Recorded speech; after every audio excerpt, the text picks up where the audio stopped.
नमस्कार दोस्तों, जय हिंद। आज हम देखें दंड प्रक्रिया संहिता की धारा 2 में जो बची हुई परिभाषा है उसको हम लोग देखेंगे। तो आज हम देखें जांच से पढ़ते हैं। ये दंड प्रक्रिया संहिता की धारा 2 के 6 में बताया गया है जांच क्या होती है उसको देखते हैं। परिभाषित किया गया है जांच को। जांच से अभिप्रेत है विचारण से भिन्न। ये क्या है? विचारण से भिन्न होता है। जांच होता है वो विचारण से भिन्न ऐसे प्रत्येक जांच जो इस संहिता के अधीन मजिस्ट्रेट या न्यायालय के द्वारा की जाए। देखिए, जो जांच होती है वो किसके द्वारा की जाती है? मजिस्ट्रेट या न्यायालय के द्वारा की जाती है। और ये विचारण से भिन्न है।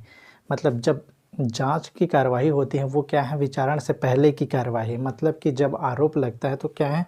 ट्रायल चालू हो जाता है, विचारण चालू हो जाता है आरोप लगने के बाद। तो क्या है? ये जांच जो कार्रवाई होती है न्यायालय के द्वारा या मजिस्ट्रेट के द्वारा की जाती है। तो क्या है? ये विचारण से पहले और आरोप लगने से पहले जितने भी उस अभियुक्त के बारे में जांच करना है वो जांच कर लिया जाए तो वो क्या है? जांच होते हैं। जांच जो कार्यवाही होती है वो मजिस्ट्रेट या न्यायालय के द्वारा की जाती है। ये पुलिस के द्वारा नहीं की जाती। जैसे अधिकांश जो बोलचाल की भाषा में बोला जाता है कि पुलिस के द्वारा जांच की जा रही है। पुलिस के द्वारा जांच नहीं किया जाता है, पुलिस के द्वारा अन्वेषण किया जाता है। जांच जो होती है न्यायालय के द्वारा की जाती है या तो मजिस्ट्रेट के द्वारा की जाती है। और जांच जो होते हैं वो विचारण से पहले, मतलब कि जब आपके ऊपर आरोप लग जाते हैं उससे पहले क्या है?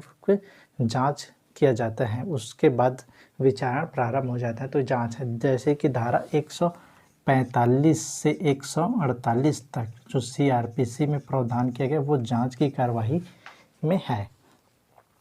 इसी प्रकार एक धारा और है जो 107 की धारा है, वो भी एक जांच ही है। ठीक है।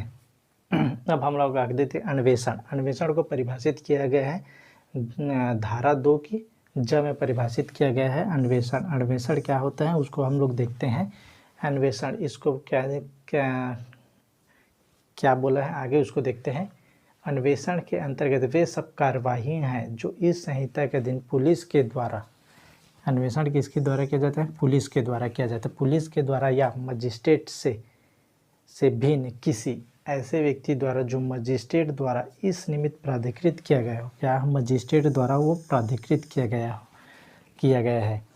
और देखिए आगे इसमें क्या है, साक्ष्य एकत्रित करने के लिए की जाए। तो इसका जो अन्वेषण का जो मुख्य उद्देश्य क्या है? साक्ष्य को एकत्रित करना। तो क्या है, जो अन्वेषण करता है वो पुलिस अधिकारी द्वारा किया जाता है। और अन्वेषण जो मजिस्ट्रेट से भिन्न रहता है वो मजिस्ट्रेट के द्वारा अन्वेषण नहीं किया जाता, उससे भिन्न रह जाता है। लेकिन मजिस्ट्रेट के आदेश के द्वारा किसी व्यक्ति के द्वारा वो अन्वेषण किया जा सकता है। मान लो किसी न्यायिक मजिस्ट्रेट ने किसी व्यक्ति को अन्वेषण करने के लिए आदेश दिया गया है तो वो क्या है? अन्वेषण किया जा सकता है या प्राधिकृत किया गया है मजिस्ट्रेट के द्वारा इस निमित्त प्राधिकृत किया गया हो। और उसका उद्देश्य क्या है? एक ही है अन्वेषण को, वो है साक्ष्य एकत्रित करना, साक्ष्य संकलन ही इसका अन्वेषण का मुख्य उद्देश्य है। अन्वेषण किसके द्वारा किया जाता है? पुलिस के द्वारा किया जाता है। पुलिस की जितनी भी कार्यवाही हैं वो सब अन्वेषण के अंतर्गत ही आते हैं। अब हम देखते हैं असंज्ञेय अपराध।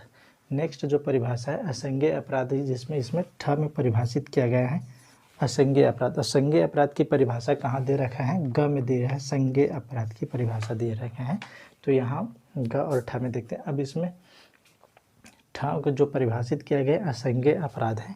तो असंज्ञेय अपराध से ऐसा अपराध अभिप्रेत है जिसके लिए और असंज्ञेय मामला, देखिए असंज्ञेय अपराध और असंज्ञेय मामला से अभिप्रेत क्या है? से मामला ऐसा मामला अभिप्रेत है जिसमें पुलिस अधिकारी को वारंट के बिना गिरफ्तार करने के लिए प्राधिकृत नहीं होता है। असंज्ञेय अपराध और असंज्ञेय मामला में क्या होता है? पुलिस अधिकारी मजिस्ट्रेट के वारंट के बिना, पुलिस अधिकारी वारंट के बिना क्या है उसमें गिरफ्तार नहीं कर सकता। मतलब क्या है? असंज्ञेय में क्या है? पुलिस को विवेचना करने का पावर नहीं रहता है तो उसकी किसके आदेश से विवेचना करता है? मान लो मजिस्ट्रेट के आदेश से विवेचना करता है तो वो क्या है? मजिस्ट्रेट के आदेश से ही वो क्या है? वारंट से उसे गिरफ्तार किया जाएगा, उससे पहले उसे गिरफ्तार नहीं किया जा सकता असंज्ञेय अपराध में। तो असंज्ञेय अपराध से ऐसा अपराध अभिप्रेत है जिसके लिए, और असंज्ञेय मामला से ऐसा मामला अभिप्रेत है जिसमें पुलिस अधिकारी वारंट के बिना गिरफ्तार करने के लिए प्राधिकृत नहीं होता है। तो इसमें क्या है? वारंट के बिना गिरफ्तार नहीं कर सकता है। और संज्ञेय मामले में वारंट के बिना गिरफ्तार कर सकता है तो वो संज्ञेय मामला है। और असंज्ञेय मामला मतलब क्या है, अगर एफआईआर नहीं होता है इसमें डायरेक्ट, तो क्या है वो आप मजिस्ट्रेट के आदेश से विवेचना करता है, तो मजिस्ट्रेट के आदेश से वो वारंट के बिना गिरफ्तार नहीं कर सकता है, तो वारंट जारी कराएगा फिर गिरफ्तार करेगा। अब आपको देखना है कहाँ असंज्ञेय मामला है और कौन सा असंज्ञेय मामला है, तो आप सीआरपीसी के जो शेड्यूल 1 है, सीआरपीसी की शेड्यूल 1 है जो इसको पीछे में दे रखा है, उसमें शेड्यूल 1 को देख सकते हैं कौन सी धारा आईपीसी की जो संज्ञेय है और कौन सी धारा असंज्ञेय है, उसमें क्लियर दे रखा है। अब हम देखते हैं समन मामला। देखिए समन मामला क्या है उसको हम लोग देखते हैं। समन मामला से ऐसा मामला अभिप्रेत है जो किसी अपराध से संबंधित है और जो वारंट मामला नहीं है। मतलब क्या है, इसको अगर हमको समन मामला को समझना है तो पहले वारंट मामला को समझना पड़ेगा। इसमें सीधा एक लाइन लिख दिया, ऐसा मामला अभिप्रेत है जो किसी अपराध से संबंधित है और जो वारंट मामला नहीं हुआ। मतलब क्या है, समन मामला जो मामला वारंट मामला नहीं है वो क्या है समन मामला में कन्वर्ट हो जाएगा। तो क्या अब हमको देखना पड़ेगा क्या है वारंट मामला क्या होता है। उसके लिए हम लोग जो परिभाषा दे रहे भाव में परिभाषा दे रखा है उसको हम लोग देखते हैं। वारंट मामला में क्या है, वारंट मामला से ऐसा मामला अभिप्रेत है जो मृत्यु, आजीवन कारावास और 2 वर्ष से अधिक अवधि कारावास। मतलब यहाँ आप सीधे से देख सकते हो मृत्यु, आजीवन कारावास 2 वर्ष से अधिक अवधि के कारावास से दंडनीय किसी अपराध से संबंधित है, तो क्या है वो वारंट मामला हो जाएगा। अब यहाँ से आपको समझना है 2 वर्ष से अधिक है तो वो क्या है वारंट मामला हो जाएगा। लेकिन अगर 2 वर्ष से कम है तो वो क्या है मामला होगा, समन मामला है। यहाँ से अगर हम लिख सकते हैं 2 वर्ष से कम तो क्या वो समन मामला बन जाएगा। यदि 2 वर्ष से ऊपर है और मृत्यु, आजीवन या कारावास दंडनीय है तो वो वारंट मामला बन जाएगा। तो ये है समन मामला। मतलब क्या है, समन मामला से संबंधित है 2 वर्ष से कम हो तो समन मामला। जो वारंट मामला नहीं है, मतलब वारंट मामला अगर 2 वर्ष से अधिक हो जाए तो वारंट मामला हो जाएगा। इसकी अकॉर्डिंग अगर 2 वर्ष से कम है तो वो समन मामला में चला जाएगा। अब देखिए जो समन ट्रायल होता है वो कैसे होता है। समन ट्रायल की बात पर कहाँ पर दे रखे हैं, तो सीआरपीसी में समन ट्रायल दे रखे हैं अध्याय 20 में। अध्याय 20 में बताया तो समन केसेस का ट्रायल, जैसे 2 वर्ष से कम का कोई अपराध किया गया है तो उसकी ट्रायल जो कैसे चलेगी उसके बारे में अध्याय 20 में बता रखा है कि समन ट्रायल कैसे होगा।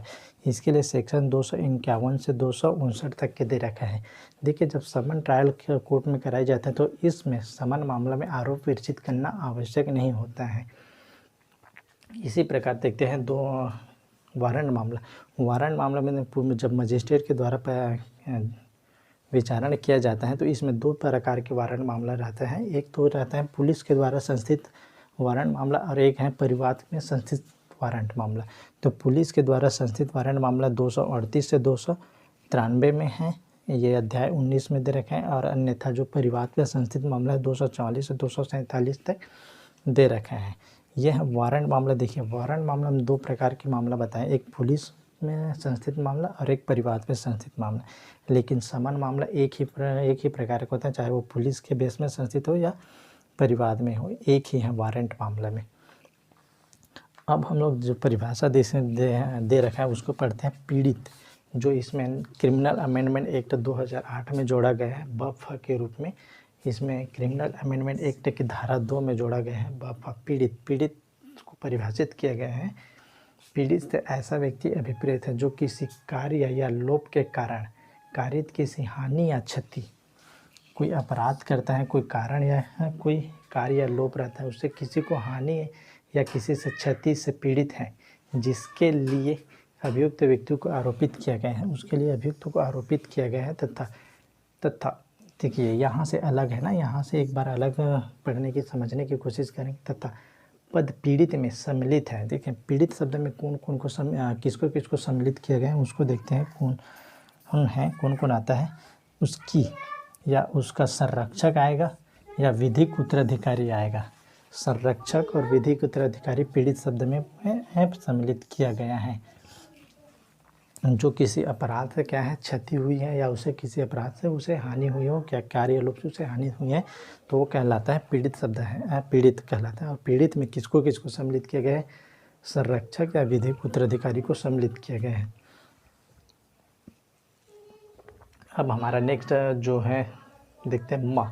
हमारा जो धारा 2 की परिभाषा के लास्ट है म में जो परिभाषित किया गया है उसमें परिभाषित किया, अगर आईपीसी सीआरपीसी में कहीं भी उसके लिए कोई परिभाषित नहीं किए गए हैं, तो उसके लिए जो परिभाषा का लिया जाएगा वो किससे लिया जाएगा, वो आईपीसी से लिया जाएगा।